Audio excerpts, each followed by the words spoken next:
Question number 9 देखिए क्या है क्वेश्चन।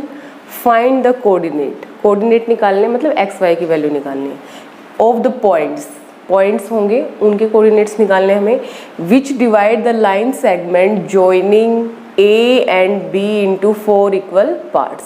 जिसने क्या किया है, इन पॉइंट्स ने एक लाइन सेगमेंट है ए बी, उसको कितने पार्ट्स में डिवाइड कर दिया है, 4 इक्वल पार्ट्स में। आपको इक्वल ध्यान रखना है कि जो चारों पार्ट्स हैं वो क्या है, इक्वल है।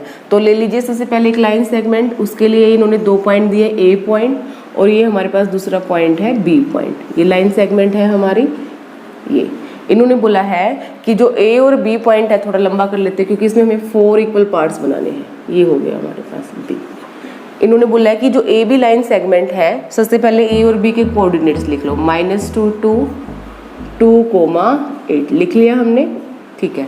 अब उसके बाद इन्होंने बोला है कि जो ए बी लाइन सेगमेंट है इसको 4 इक्वल पार्ट्स में डिवाइड किया गया है। अब देखो 4 इक्वल पार्ट्स में डिवाइड करने के लिए कितने पॉइंट्स आएंगे हमारे यहाँ पे, 3 पॉइंट्स, 1 2 3 लगा लिए हमने 3 पॉइंट्स।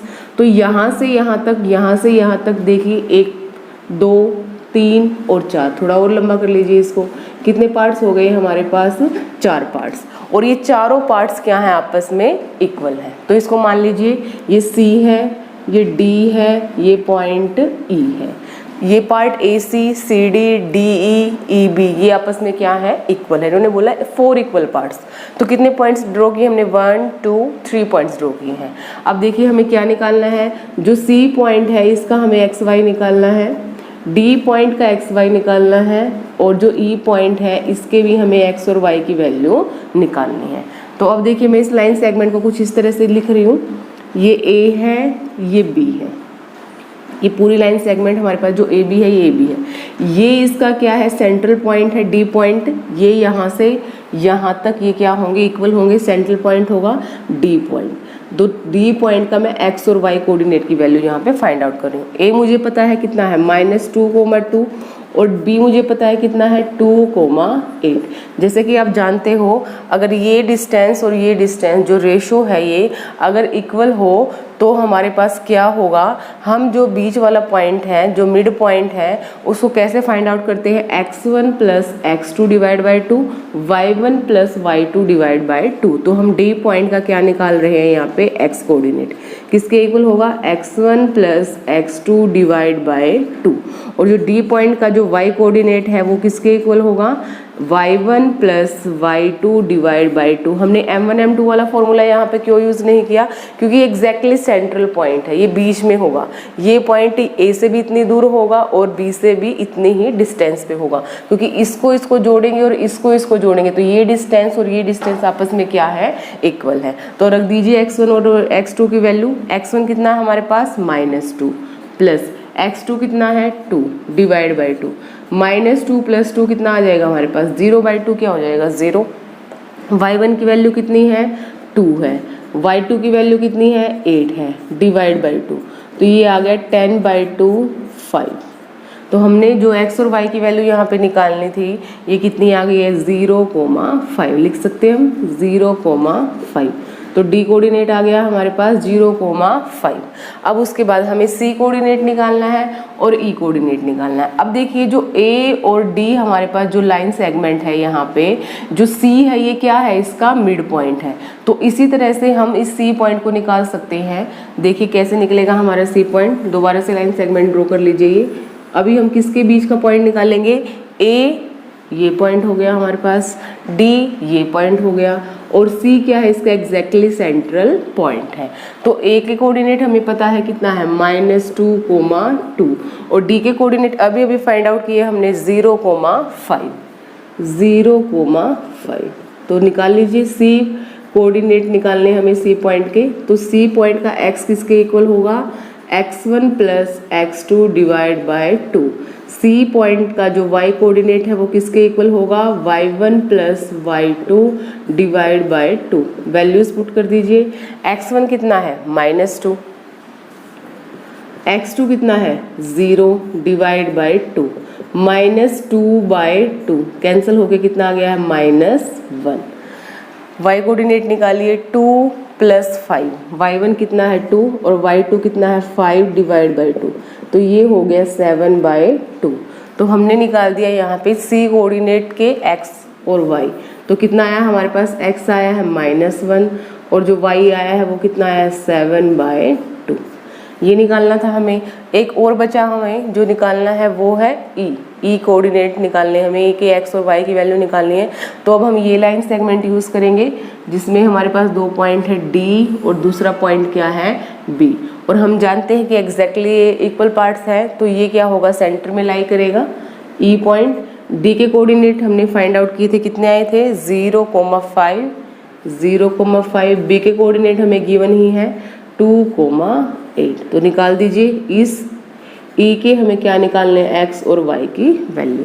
तो E पॉइंट का x किसके इक्वल होगा, x1 plus x2 divide by 2। E point का y कोऑर्डिनेट किसके इक्वल होगा, y1 plus y2 divide by 2। Value रख दीजिए x1 x2 y1 y2 की। x1 कितना है 0, x2 कितना है 2 डिवाइड बाई 2, 2/2, 2 से 2 कैंसिल किया 1। अब इसी तरह y कोऑर्डिनेट के लिए y1 y2 की जरूरत पड़ेगी हमें 5 प्लस 8 डिवाइड बाई 2, 13/2। तो हमें ये कोऑर्डिनेट निकालने थे ये पॉइंट के, तो कितना आ गया हमारे पास, x आया है 1 और y कितना आया है 13/2। तो फाइंड आउट कर लिए हमने।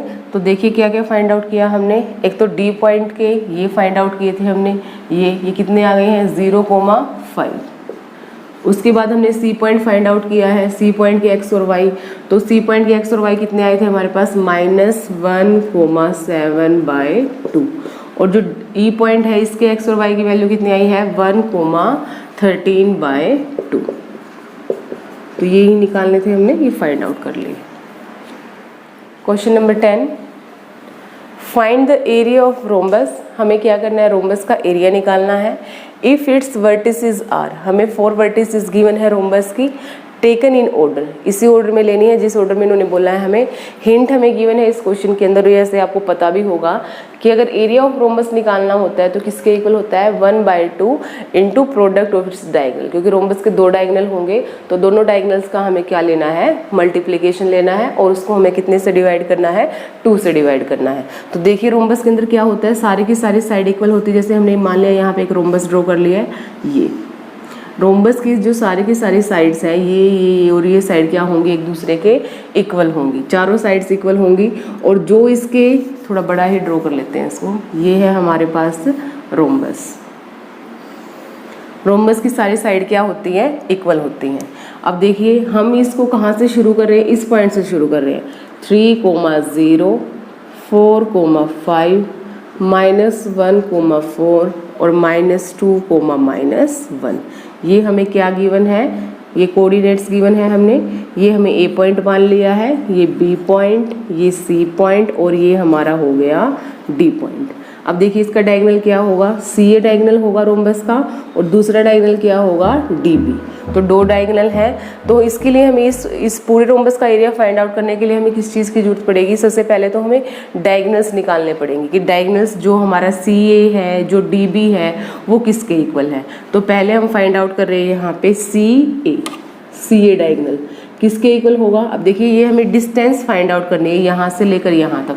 तो हमें कौन सा फॉर्मूला अप्लाई करना पड़ेगा, distance formula. According to distance formula, distance फॉर्मूले के अकॉर्डिंग, द डिस्टेंस CA, ठीक है, डिस्टेंस फॉर्मूले के अकॉर्डिंग हम क्या निकाल रहे हैं, डिस्टेंस CA निकाल रहे हैं। वो किसके इक्वल होता है, √x2 - x1 का स्क्वायर प्लस y2 - y1 का स्क्वायर। तो देखिए x2 CA ले आया है हमने कोऑर्डिनेट CA, तो ये हो गया हमारा x1 y1 x2, ये हम यहाँ लिख देते हैं पॉइंट, A पॉइंट है, x2 y2। तो देखिए सबसे पहले x2 की जरूरत है हमें 3 माइनस x1 कितना है -1, ये माइनस और ये माइनस क्या हो जाएगा +1, पूरे का स्क्वायर प्लस।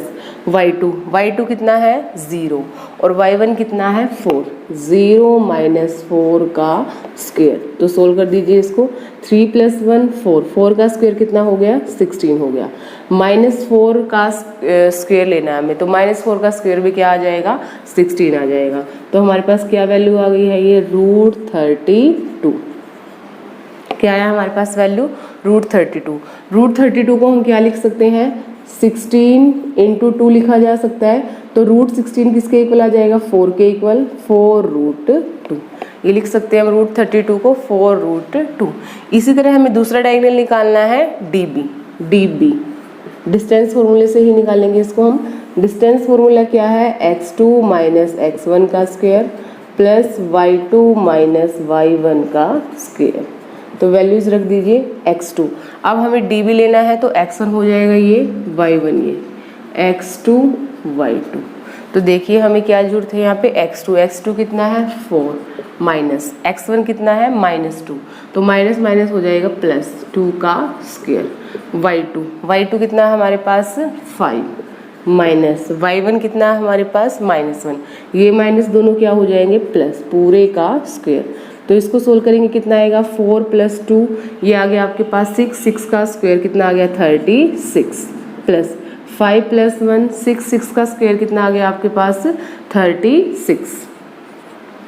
यहाँ पे भी 4 + 2 किया 6 का स्क्वायर 36, 5 + 1 किया 6 का स्क्वायर भी कितना हो गया 32। हमारे पास क्या है अभी इन सभी को ऐड करने के बाद ये आ गया 72 √72। √72 को हम क्या लिख सकते हैं √36 × 2 इसको लिखेंगे हम √36 को अलग लिखेंगे √2 को अलग लिखेंगे तो 6√2। तो ये वैल्यू आ गई हमारे किसकी दूसरे डायगोनल की। ये फर्स्ट डायगोनल निकाल दिया हमने, ये सेकंड डायगोनल निकाल दिया। अब हमें जो हिंट गिवन है उसके अकॉर्डिंग हम फॉर्मूला अप्लाई करेंगे। एरिया ऑफ रोम्बस ही निकालना है हमें। तो कैसे निकालेंगे हम एरिया कैसे निकलेगा आपका 1/2 × d1 × d2। तो 1/2 फर्स्ट डायगोनल क्या है क्या निकालना हमने 4√2 इंटू दूसरा डायगोनल कितना निकालना हमने 6√2। तो कैंसिल कर दीजिए 2 × 2 = 4। तो क्या आ गया हमारे पास यहाँ पे 2√2 × 6√2। इन दोनों को मल्टीप्लाई करके हम क्या लिख सकते हैं 2 की मल्टीप्लिकेशन 6 के साथ 12, √2 की मल्टीप्लिकेशन √2 के साथ तो √2 का स्क्वायर से स्क्वायर रूट कैंसिल हो जाएगा। तो 12 × 2 24 स्क्वायर यूनिट। ये क्या आ गया हमारा एरिया आ गया है। किसका एरिया निकालना अभी हमने ये निकालना है हमने रोम्बस का एरिया। तो रोम्बस का एरिया निकालने के लिए करना क्या था आपको, एक तो ये डायगोनल फाइंड आउट करना था CA, एक DB फाइंड आउट करना था। डायगोनल की डिस्टेंस फाइंड आउट करनी है तो उसके लिए हमें लगाना पड़ेगा यहाँ पे डिस्टेंस फार्मूला। तो डिस्टेंस फार्मूले से हमने दोनों डायगोनल्स फाइंड आउट कर लिए हैं।